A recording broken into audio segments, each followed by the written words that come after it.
Hi, I'm Dr. David Fathalikhani, physical therapist and owner of Summit Rehab and Wellness. I am a proud Buckeye alum, class of 2012 and 2014, and I'm here to talk about Mount Everest. The experience in climbing Mount Everest is a long endeavor. It's about a 2-month adventure.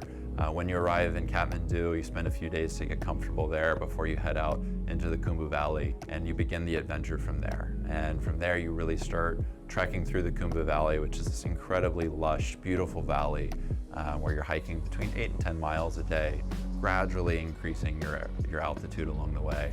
And over the course of about 10 days, which is your kind of standard itinerary of getting to base camp, your body slowly acclimatizes to where you're going and what you're doing. And it's a beautiful experience to get to base camp. And so many people come to Nepal just to visit base camp, just to make that trek. And it is truly an incredible experience.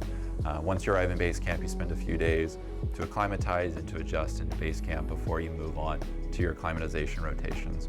Most teams do 2 to 3 rotations up and down the mountain in a variety of different ways to allow your body to slowly adjust. So some days you're going to spend purely hanging out in base camp. You're going to spend time in the meal tents, you're going to drink coffee, you're going to talk with your climbing partners, you're going to read a book. Whatever you're doing, you can enjoy those things in base camp, which is quite a nice experience.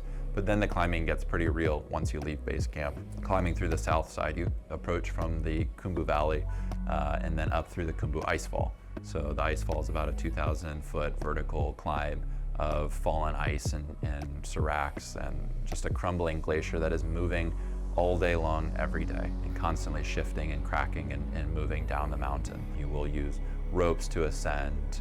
You'll rappel down those same types of faces. And then you're gonna make it to Camp 1. You'll proceed forward from there, from Camp 1 to Camp 2. And that's much more of a gradual, steady walk uphill. It's a pretty well-established trail on a fixed rope along the glacier, where you see little cracks and crevices along the way, but it's generally a very mild, gentle slope up to Camp 2. And then once you leave Camp 2, then the climbing gets pretty real once you get up onto the Lhotse face. And that's very steep, sustained uphill traversing with basically, boots, crampons on a well-established path up the face in a very slow fashion. You typically are going to just one day at a time, one step at a time, real slowly you get there. It gets dicey. You're sleeping on cutout platforms on a very steep face that you've got 3 to 4 people crammed into a tent that probably should only have 2 people in it. When you get to Camp 4, that 3 to 4 people might be 1 more. And you're just laying on top of each other, trying to stay warm and trying to find any way comfortable on the rocks and the ice to get a little bit of rest, to let your body rest and recover for those few hours that you're up there in the midst of high winds and all the chaos that's going on in Camp 4, to just let your body rest and recover. The crux of the summit day, once you get to Camp 4 and then beyond up to the summit, is you get up to the south summit, which is about 8,600 meters. And once you descend off of that, you then have to climb up the Hillary Step, which is a short but very exposed section of rock and ice. And you're on your fixed ropes and you're really having to focus through that. And that's a bit of a challenging section.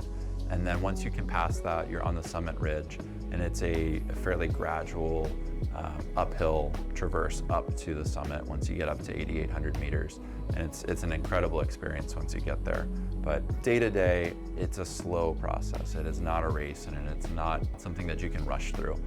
There's a lot of downtime, and there's a lot of days where you're just stuck in your sleeping bag in a windstorm or a snowstorm, and there's not much to do other than to be in your thoughts and to enjoy what you're doing and try to process that experience that you're on. So there's a lot of downtime that you have to sort through and work through as you're working through this really long experience to get to that final summit push and to make it up to the summit.